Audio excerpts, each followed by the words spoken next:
Ay insanlar olsun sevgili. Wi-Fi'mi istedi. Wi-Fi'mi istedi dostlar.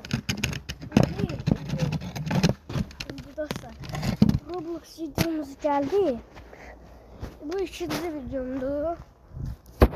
İkinci videomda gelmem dostlar. Geldim dostlar. Buraya nerede? Ben ikiden Brainrot oynayacağım. Dostlar.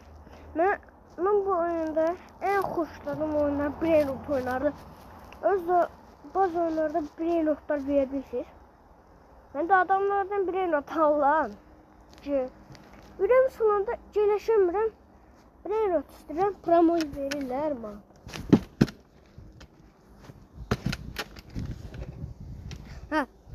İndi dostlar, gəlin buna girək.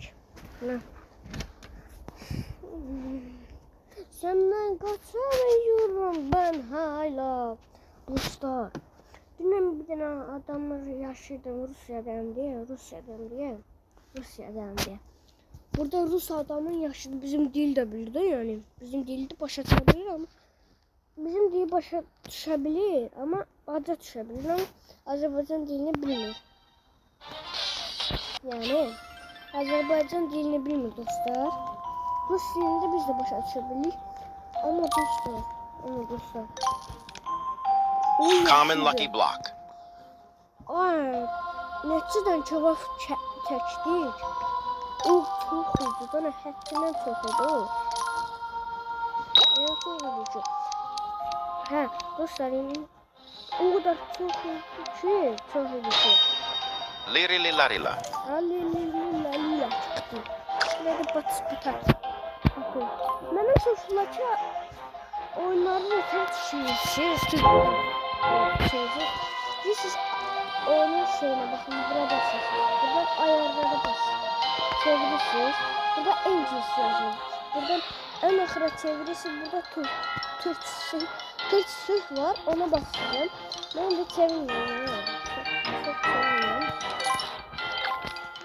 Çok çevirmiyorum. Bakın şöyle oyunda kim nerede yiyorsun? Zıplayayım ben sana başlatmış ne o? Başlatmış.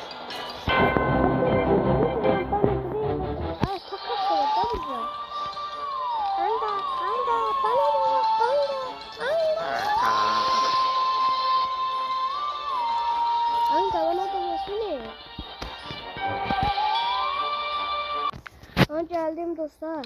Kardeşten bir şey isteyeyim. İsteyecektim de.